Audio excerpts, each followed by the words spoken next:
They laughed at the delivery guy, mocked him every chance they got, until the day he became their boss and handed them their termination papers. Dorian Matthews had been making deliveries in downtown Phoenix for almost a decade. He knew every alley, every service entrance, every receptionist who barely looked up when he dropped off a package. The work wasn't glamorous, but it paid the bills, and he took pride in doing it well. Most people saw him as just another uniform, someone who blended into the background, someone who didn't matter. And at Whitmore & Klein, a sleek, high-end marketing firm with marble floors and floor-to-ceiling windows, that attitude was especially strong. The first time Dorian walked through those glass doors, he had expected nothing more than a routine drop-off.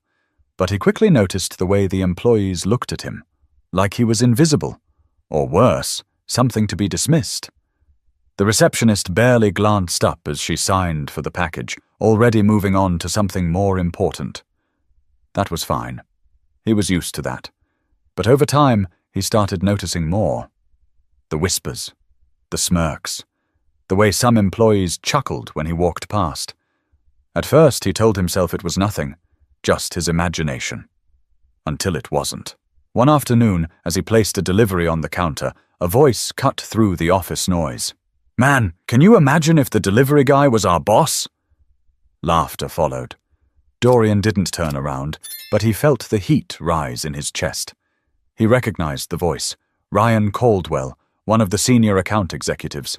Always dressed in tailored suits, always cracking jokes loud enough for others to hear. Another voice chimed in, this time a woman's.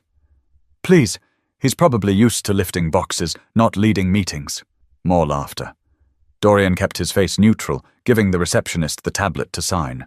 She handed it back without a word. He had dealt with worse. He had spent years learning how to ignore this kind of thing, but something about this moment stuck with him. It wasn't just the words. It was the confidence behind them. The certainty that someone like him could never be in charge. He walked toward the exit, passing rows of glass-walled offices where employees sat at sleek desks, sipping overpriced coffee and pretending to work. Some glanced at him, uninterested.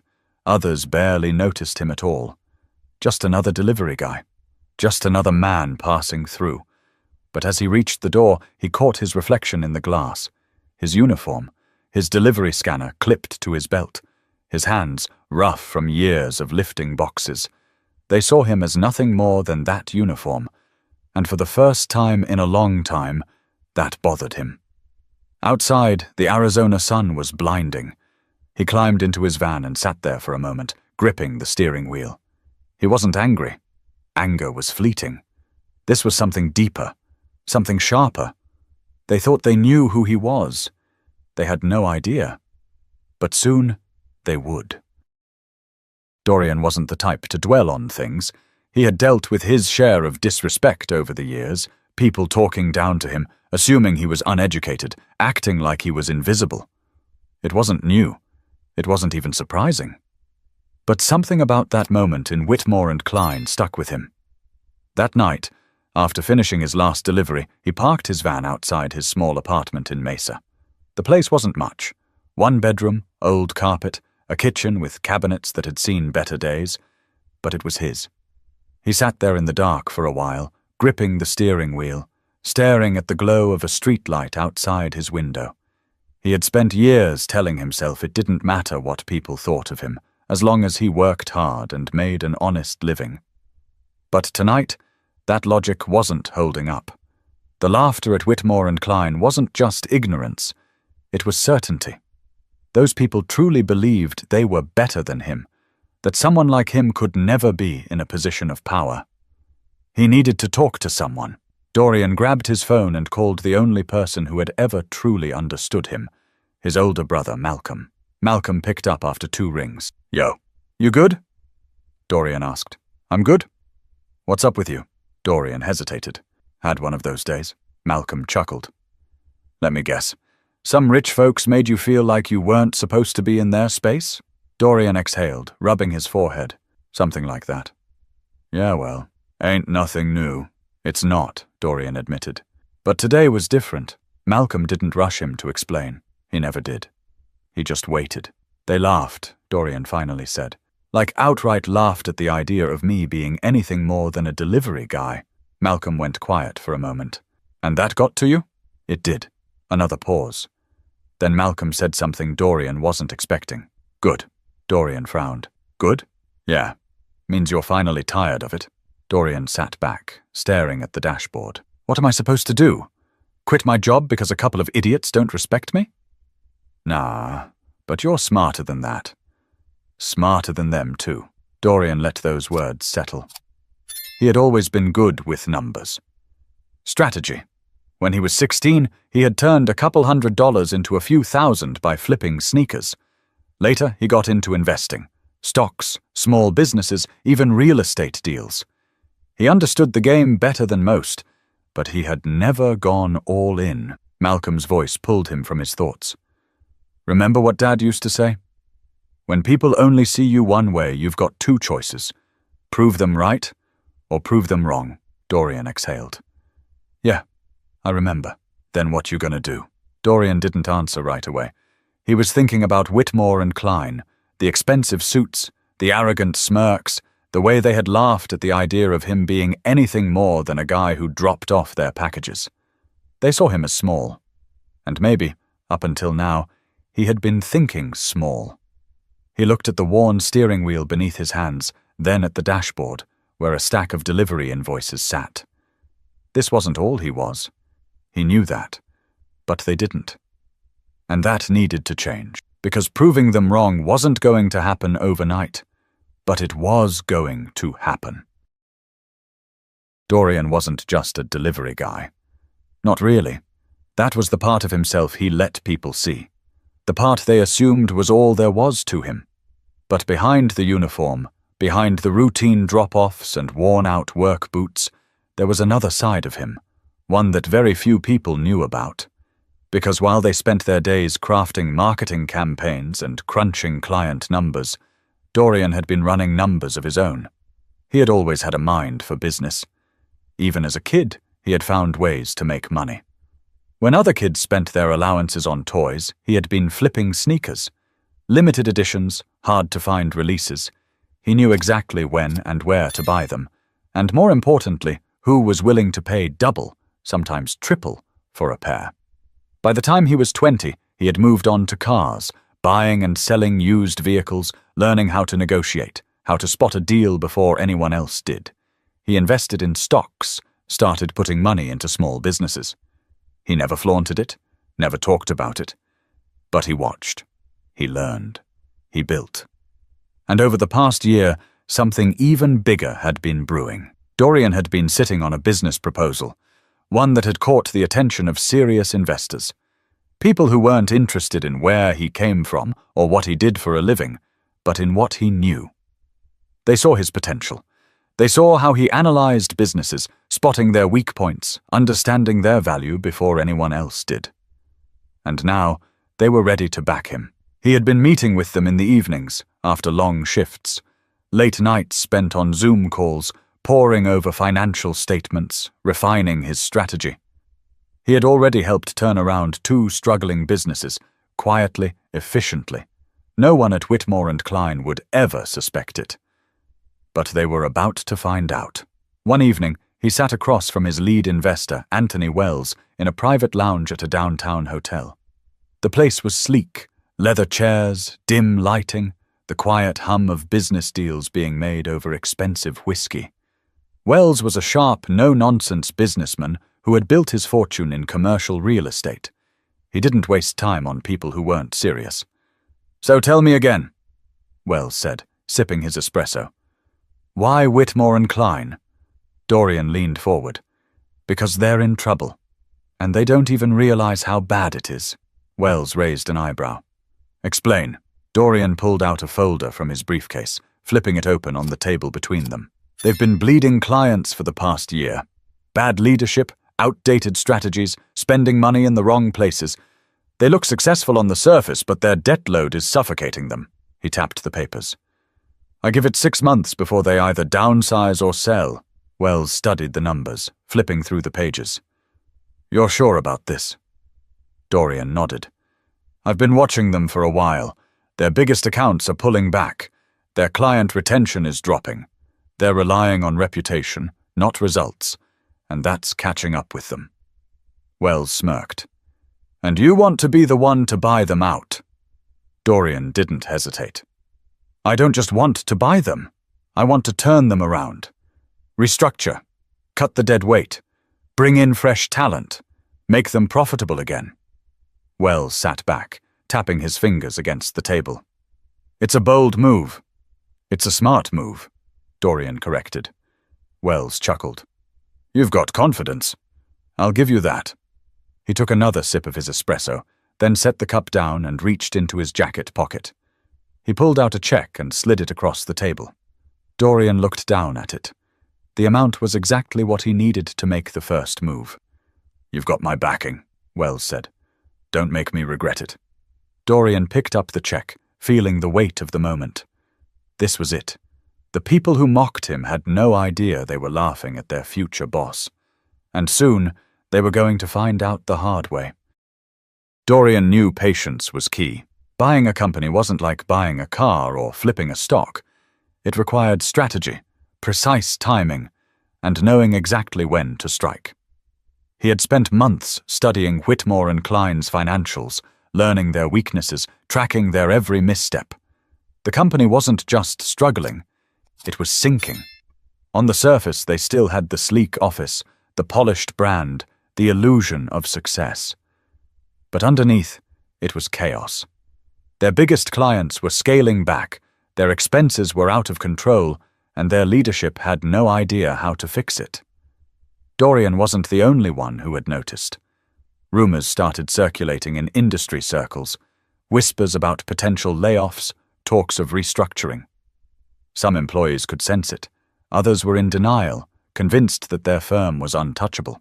But Dorian knew the truth. With Wells and the other investors backing him, he began making moves.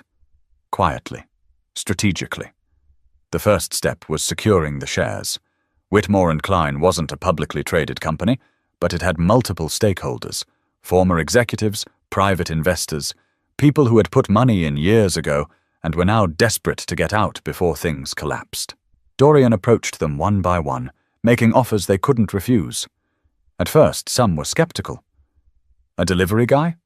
Buying into a major marketing firm? But money talked. And Dorian had the leverage. One by one, they signed over their shares. It took weeks, late-night meetings, careful negotiations. But by the time the paperwork was finalized, Dorian held the controlling interest. He owned Whitmore and Klein. The last step was making it official. The current CEO, Richard Langford, was a man who had built his career on old money and good connections. He wasn't particularly smart, just lucky. And luck had finally run out. Dorian scheduled a meeting. No warning, no pretense, just a direct email to Langford's assistant. Subject: immediate discussion required. The assistant, a woman named Ellen, who had worked at Whitmore and Klein for over 20 years, blinked in confusion when she saw Dorian's name in the sender's field. She had seen him drop off packages dozens of times. Why was he emailing the CEO directly? She knocked on Langford's office door, stepping inside carefully. Sir, I just received an urgent email from Dorian Matthews. Langford didn't look up. Who? The delivery man, Ellen said hesitantly. Langford's fingers paused over his keyboard. He let out a dry laugh, shaking his head. You mean the guy from the lobby? What could he possibly want? He's requesting an immediate meeting. Langford leaned back in his chair, rubbing his temple. He was already in a foul mood. Profit reports were looking grim, and their largest client had just pulled their contract. The last thing he had time for was nonsense. Fine. Bring him in, Langford muttered, waving a dismissive hand. Let's get this joke over with. By the time Dorian walked into the Whitmore and Klein office that morning, the energy in the building had already shifted. There were murmurs, glances exchanged in the hallways. The receptionist, the same one who had barely acknowledged him for years, suddenly sat up straighter when he entered. Langford was waiting in his office, clearly irritated. He didn't even stand when Dorian walked in. What's this about? Langford asked, barely glancing up from his computer. Dorian took a seat across from him, setting a thick envelope on the desk. It's about the fact that, as of this morning, I own the majority of Whitmore and Klein. Langford finally looked at him. He frowned, then let out a short, dismissive laugh. You? That's impossible. Dorian didn't blink. Check the paperwork. Langford hesitated, then grabbed the envelope, pulling out the documents. As he flipped through them, his face lost color. He looked up again, this time with something different in his expression. Panic. This is a joke, he muttered. Who the hell do you think you are? Dorian leaned back in the chair, calm. I think I'm your new boss. Langford slammed the papers down. This firm isn't for sale. It was, Dorian said smoothly. You just didn't know it. Langford's mouth opened, then closed. He looked at the numbers again, as if trying to find a mistake. But there was no mistake. The realization hit him like a brick. He wasn't the CEO anymore. Dorian stood up. I'll give you until the end of the day to clear out your office. Langford stared at him, speechless. Dorian turned toward the door, but before he left he glanced over his shoulder. Oh, and Richard? He let a small smile cross his lips. Don't worry. I'm sure there's a delivery job out there for you somewhere. Langford's face turned red, his jaw tightening, but he said nothing. The office would never be the same again. And for the first time in years, Dorian Matthews wasn't just passing through. He was in charge. Dorian knew that taking over Whitmore and Klein was one thing. Making sure everyone understood what that meant was another. As he walked out of Langford's office, the murmurs in the building grew louder. Employees shot glances at each other, whispering behind cupped hands, confusion written across their faces. They had seen him before, hundreds of times, but never like this. No uniform, no scanner clipped to his belt. Just confidence in his stride and ownership in his presence. Some recognized the folder he had carried into the CEO's office, and when Langford's door slammed shut behind him, a few people stood up from their desks, trying to piece together what had just happened. Dorian ignored the stares. He had something more important to do. He turned to Ellen, Langford's longtime assistant. She was watching him carefully, her expression unreadable. I need the entire company in the main conference room, Dorian said. 10 minutes. Ellen hesitated. She had worked for Langford for years, but she had also seen firsthand the cracks forming in the company. She glanced toward the closed office door, then back at Dorian. I'll send the email now, she said. Minutes later, the employees of Whitmore and Klein shuffled into the sleek, glass-walled conference room, murmuring among themselves. Ryan Caldwell, the same senior executive who had laughed about the idea of Dorian being in charge, leaned over to his colleague and scoffed. What is this? Ryan muttered. A security briefing? His friend smirked. Maybe they're laying off the cleaning crew. The joke stopped when Dorian stepped to the front of the room. No one sat down. No one spoke. The silence stretched as he looked around, meeting their eyes. Some looked confused, others looked impatient, and a few, like Ryan, still looked amused. Dorian finally spoke. I'm sure you're all wondering why I called this meeting. A few exchanged glances, shifting on their feet. As of this morning, Dorian continued, I am the new majority owner of Whitmore and Klein. A ripple of stunned silence moved through the room. Someone let out a small, disbelieving laugh, as if waiting for a punchline. It never came. Ryan folded his arms, smirking. You're joking. Dorian turned his gaze to him, his expression unchanging. Do I look like I'm joking? Ryan's smirk faltered. Dorian set a thick stack of documents on the conference table. The financials, the contracts, every signed deal that made this possible. He gestured to the papers. If anyone has doubts, feel free to take a look. Nobody moved. The weight of reality settled over the room. It wasn't a prank. It wasn't a mistake. Dorian Matthews, the man they had ignored, the man they had laughed at, was now their boss. For the first time since stepping into that building, Dorian allowed himself a small pause. He let them sit with the moment. Let them process it. Then he spoke again. I've worked in this building for years. Most of you never noticed me. Some of you did. and made sure I knew exactly what you thought of me." His gaze flickered briefly toward Ryan. "I remember every joke, every insult, every time someone assumed I didn't belong." Ryan shifted uncomfortably but said nothing. "But I also remember something else," Dorian continued. "I remember watching this company make mistake after mistake. I remember seeing potential wasted because leadership refused to adapt. And I remember thinking that if I had the chance, I would do things differently." He took a step forward, his tone unwavering. "That chance is now." A nervous energy filled the room.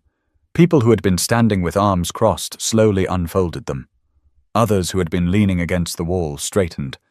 Dorian glanced around the room, then let his next words land with precision. "Things are about to change. Some of you won't like it. Some of you won't be here for it." Silence. Dorian gave them a moment to absorb that before continuing. "But for those of you who are willing to work, who are willing to be part of something stronger, something better, you'll have a place here." He let his eyes sweep the room one last time. "This is not the same company it was yesterday, and it's definitely not the same company it was when I walked in here as a delivery man." Another pause. Then, with a calm authority that left no room for doubt, he finished. "If you don't like that, there's the door." The weight of his words settled over the room like a final verdict. And for the first time, the people in that office realized Dorian Matthews wasn't just passing through. He was here to stay. The conference room was thick with silence. No one moved. No one spoke. The reality of what had just happened settled in like a slow-building storm.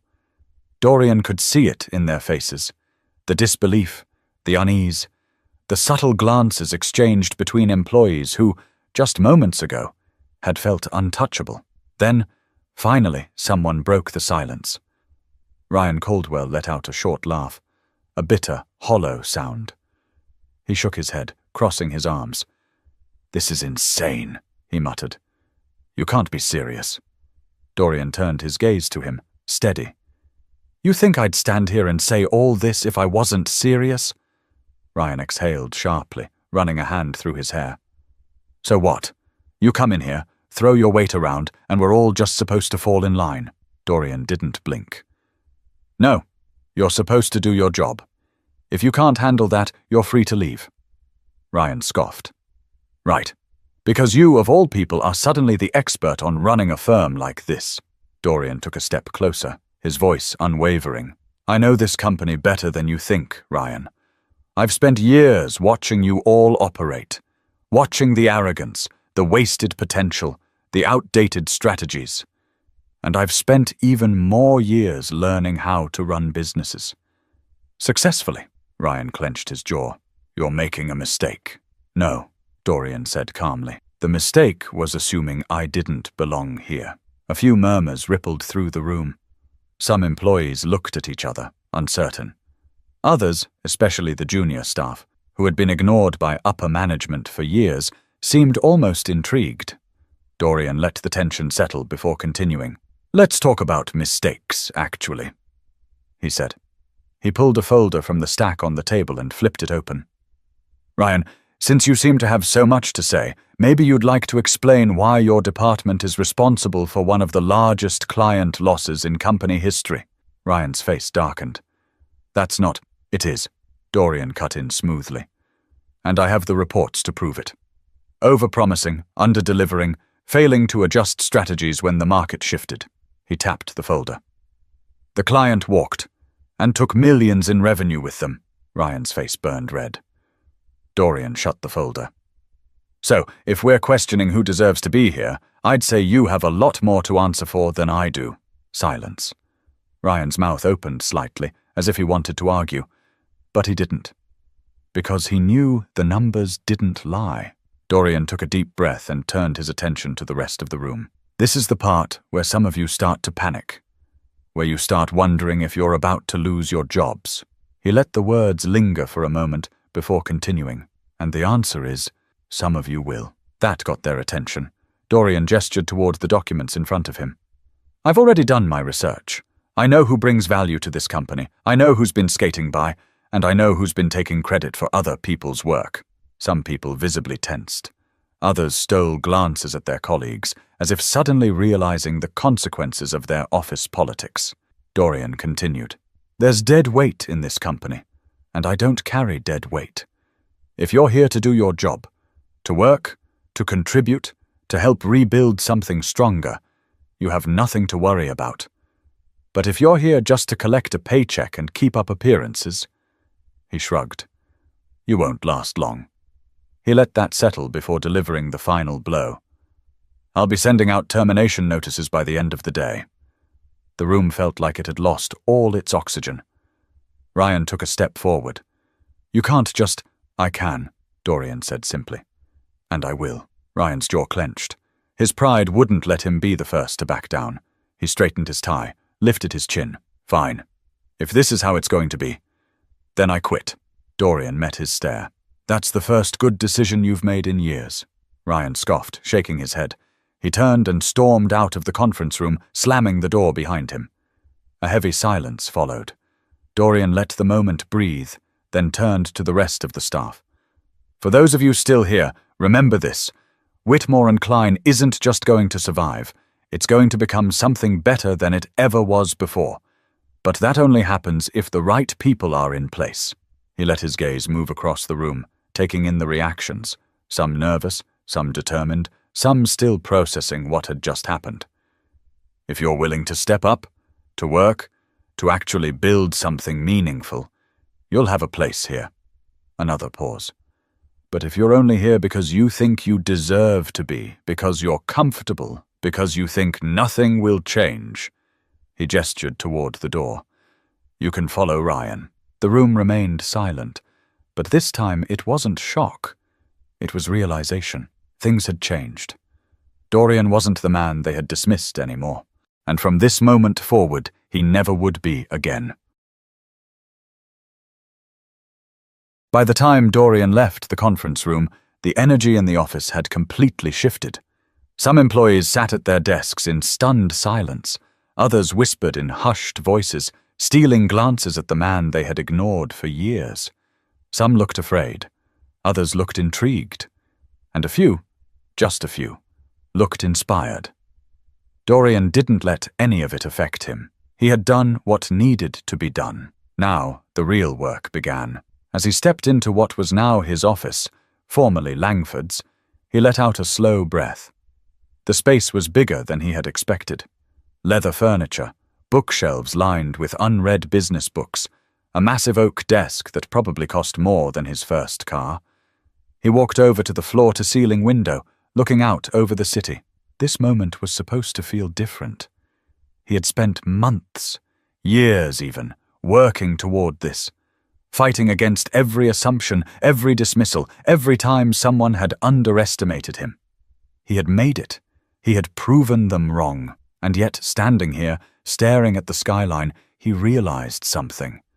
This wasn't about revenge. It had never been about that. If it was, the satisfaction would have faded by now. He would have felt the high of proving them wrong, of watching Ryan storm out, of seeing the looks on their faces when they realized the man they had mocked now owned everything they stood on. But that feeling wasn't what drove him. He had done this because he knew he could build something better. Not just for himself, but for the people in that office who had been overlooked, dismissed, underestimated, just like he had been. There were people in that building who had talent, people who had ideas, people who, under the right leadership, could turn this company into something great. And there were people who didn't belong there anymore. He had spent years learning that respect wasn't given. It was taken, earned, built with action, not words. A soft knock at the door pulled him from his thoughts. Ellen, Langford's former assistant, stepped inside hesitantly. "Everything all right?" she asked. Dorian turned from the window, nodding. "Just getting used to the view." She gave a small smile. "I imagine it looks a lot different from this side." He studied her for a moment. She wasn't like the others. She had been in this company long enough to see its rise, its mistakes, and its slow decline. "I have a question for you," he said. She raised an eyebrow. "All right. Why are you still here?" Ellen folded her arms, considering. Because I love what this place used to be, and I think under the right leadership, it could be that again. Dorian nodded slowly. Ellen hesitated. If I'm being honest, I didn't expect this. I've seen a lot of CEOs come and go, but I never thought I'd see this company end up in your hands. Dorian chuckled. Neither did they. She exhaled, shaking her head with a small smirk. Langford's gone. Ryan quit. There's a lot of uncertainty right now. There always is when change happens. She studied him for a moment, then nodded. Well, for what it's worth, I think this place could use some change. Dorian smirked. Then let's get to work. As she walked out, he turned back to the window. Change was coming. Not just for Whitmore and Klein, not just for the employees still trying to wrap their heads around what had happened, but for him. Because for the first time in his life, he wasn't just proving himself. He was leading. And this was only the beginning. The lesson was clear: never underestimate someone just because of where they start, because one day they might be the ones signing your paycheck.